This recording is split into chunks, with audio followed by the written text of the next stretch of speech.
வானத்திலிருந்து மழை பெய்து பார்த்திருப்பீர்கள், ஆலங்கட்டி மழை பெய்து பார்த்திருப்பீர்கள்.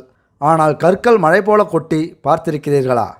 பிரேசிலில் ஒரு நகரத்தில் வானத்திலிருந்து கற்கள் கொட்டியிருக்கிறது. பிரேசில் அருகே இருக்கிறது சாண்டா பிளிமோனா என்ற நகரம். மிகச் சின்ன நகரமான இந்த பகுதி அதிக அளவில் குடிசை பகுதிகள் காணப்படும் பிரேசிலின் வறுமையான பகுதிகளில் இந்த இடமும் ஒன்றாகும். இந்த இடத்தில்தான் வானத்திலிருந்து கற்கள் கொட்டிய சம்பவம் நடந்திருக்கிறது. உலக வானிலை ஆய்வாளர்களை இந்த சம்பவம் அதிர்ச்சிக்கு உள்ளாக்கியுள்ளது. கடந்த வாரம் இந்த சம்பவம் குறித்த செய்தி இப்போதுதான் வெளி உலகத்திற்கு தெரிய வந்துள்ளது. வானத்திலிருந்து காலை 11 மணி அளவில் திடீரென கற்கள் விழுந்துள்ளது. Welcome to இன்ஃபோவேல்ட்.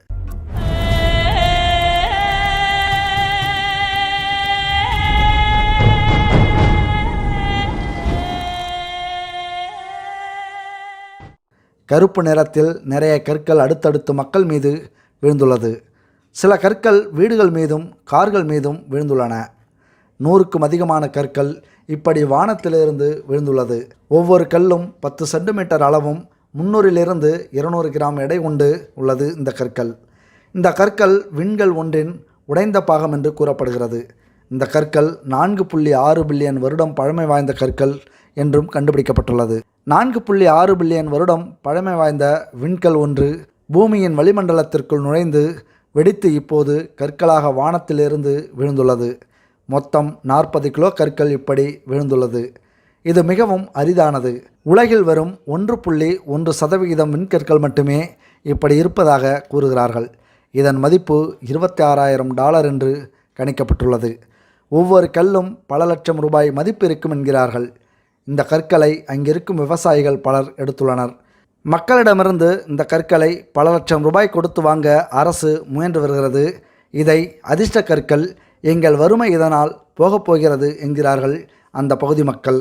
அதேபோல் இன்னொரு சம்பவமும் நடந்திருக்கிறது. சுமார் 80 ஆண்டுகளுக்கு முன் பூமியில் விழுந்து 10 கிலோ எடை கொண்ட விண்கல் ஒன்றை வீட்டின் கதவு அசையாமல் இருக்க முட்டு கொடுக்க வைக்கப்பட்ட சுவாரஸ்ய நிகழ்வும் இடம்பெற்றுள்ளது. அமெரிக்காவின் மிக்சிகன் மத்திய பல்கலைக்கழகத்தைச் சேர்ந்த வானியல் பேராசிரியர் மொனாசிர்பெஸ் இவரை மெக்சிகனைச் சேர்ந்த நபர் ஒருவர் சந்தித்தார். அவர் தன்னிடம் 30 ஆண்டுகளாக இருக்கும் ஒரு கல்லை கொடுத்து அதன் தன்மை குறித்து ஆராயும்படி கூறினார். சுமார் 10 கிலோ எடையுள்ள இந்த கல்லை மோனோசிர்பெஸ் ஆய்வு மேற்கொண்ட போது அதில் அந்த நபர் கொடுத்தது வினோதமான விண்கல் என தெரிய வந்தது. 1930ஆம் ஆண்டுகளில், அதாவது சுமார் 80 ஆண்டுகளுக்கு முன்பு மிக்சிகனில் உள்ள எட்மோர் என்ற இடத்தில் விளைநிலத்தில் விழுந்தது அந்த கல். அதன் இன்றைய மதிப்பு $1,00,000 என மதிப்பிடப்பட்டுள்ளது. தனது ஆய்வு முடிவை உறுதி செய்ய மோனா அந்த கல்லை வாஷிங்டனில் உள்ள ஸ்மித்சோனியன் என்ற புகழ்பெற்ற அறிவியல் மையத்துக்கு அனுப்பி வைத்தார். அது விண்கல் என அந்த மையம் உறுதி செய்தது. மேலும் அதை விலை கொடுத்து வாங்கவும் முன்வந்துள்ளது. பெரும்பாலான விண்கற்களில் 90% முதல் 95% வரை இரும்பு இருக்கும். ஆனால் இதில் 88% இரும்பும் 12% நிக்கலும் இருப்பது சிறப்பம்சமாகும். இந்த வினோதமான விண்கல்லை அந்த நபர் தனது வீட்டின் கதவு அசையாமல் இருக்க கடந்த 30 ஆண்டுகளாக முட்டு கொடுக்க பயன்படுத்தி வந்தார். தற்போது விண்கல் என்று தெரிந்த நிலையில் அதை விற்க பெயர் வெளியிடப்படாத உரிமையாளர் விரும்புகிறார். விண்கல் விற்பனை தொகையில் 10% மிக்சிகன் மத்திய பல்கலைக்கழகத்துக்கு வழங்க இருப்பதாக தெரிவித்தார் அவர். அடுத்ததாக, உலகிலேயே மிக உயர்ந்த விலையுயர்ந்த விண்கல் ஆனது 2000ஆவது ஆண்டு சீனாவின் புங்காங் என்ற பகுதியிலிருந்து கண்டுபிடிக்கப்பட்டது. இது 450 கோடி ஆண்டுகள் பழமை வாய்ந்தது என்றும் கூறப்படுகிறது. இது 1003 கிலோகிராம் எடை கொண்டது. இதில் ஒலிவியன் கற்கள், இரும்பு, தங்கம் முதலியவை உள்ளன. இந்த கல்லானது ஒரு சீனாவினைச் சேர்ந்த டீலர் ஒருவரால் கண்டறியப்பட்டது. அவர் அந்த கல்லை எடுத்து ஆய்வு செய்வதற்காக 20 கிலோ எடையுள்ள ஒரு பகுதியினை வெட்டி எடுத்தார். அதனை அமெரிக்காவின் அரிசோனா ஆய்வு மையத்திற்கு அனுப்பினார். அந்த கல்லானது 2000ஆவது ஆண்டில் கண்டறியப்பட்டாலும் தற்பொழுது வரை மிகவும் விலையுயர்ந்த கல் என்றால் அதுதான் இது.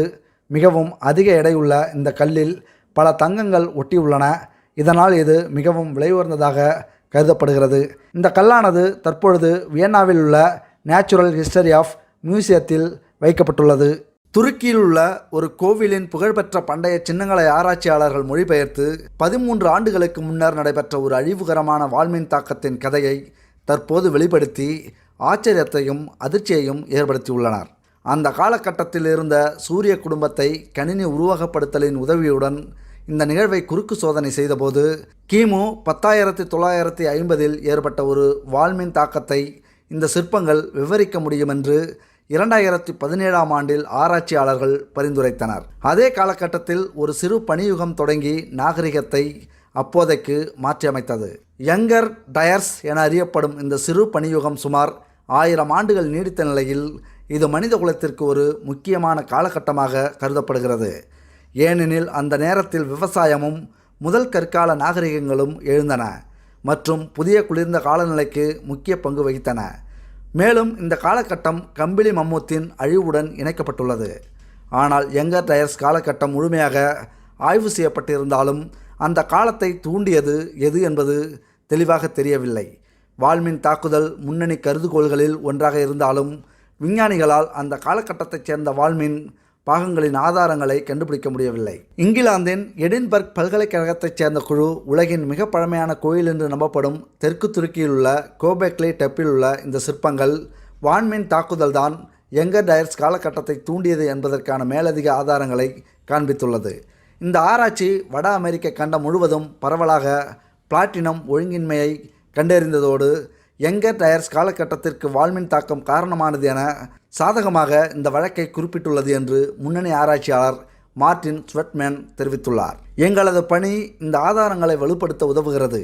இங்கே என்ன நடக்கிறது என்பது முன்னுதாரண மாற்றத்தின் செயல்முறை என தெரிவித்தார். இந்த கோவிலில் உள்ள சின்னங்களின் மொழிபெயர்ப்பு கோபெக்லி டெப்பே மற்றொரு கோவில் மட்டுமல்லாது நீண்ட காலமாக கருதுவது போல இது ஒரு பழங்கால ஆய்வகமாகவும் இருந்திருக்கலாம் என காண்பிக்கிறது. கோபெக்லி டப் மற்றவற்றுடன் இரவு வானத்தை கண்காணிப்பதற்கான ஒரு ஆய்வகமாக இருந்திருக்கலாம்.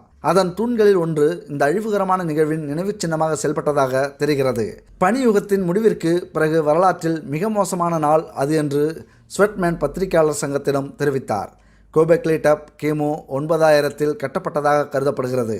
இது ஸ்டோன்ஹெஞ்சிற்கு சுமார் 6000 ஆண்டுகளுக்கு முன்பாகும். ஆனால் தூணில் உள்ள சின்னங்கள் இந்த நிகழ்வை அதற்கு 2000 ஆண்டுகளுக்கு முன்பே குறிப்பிடுகின்றன.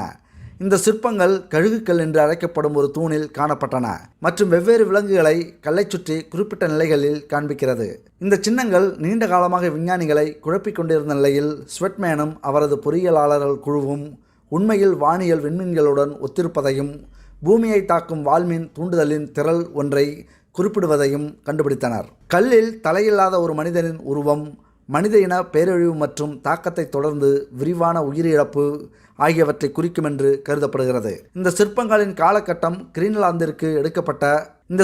காலகட்டம் கிரீன்லாந்திலிருந்து எடுக்கப்பட்ட ஒரு பனிக்கட்டியுடன் பொருந்துகிறது. இது கிமு 10,890 தொடங்கிய யங்கர் டயர்ஸ் காலத்தை சுட்டிக்காட்டுகிறது. ஸ்வெட்மேனின் கூற்றுப்படி பண்டைய தொல்லியல் படிமங்கள் நாகரிகத்தின் கடந்த காலத்தை பற்றிய நுண்ணறிவை வழங்குவது இதுவே முதல் முறை அல்ல என குறிப்பிடுகிறார்.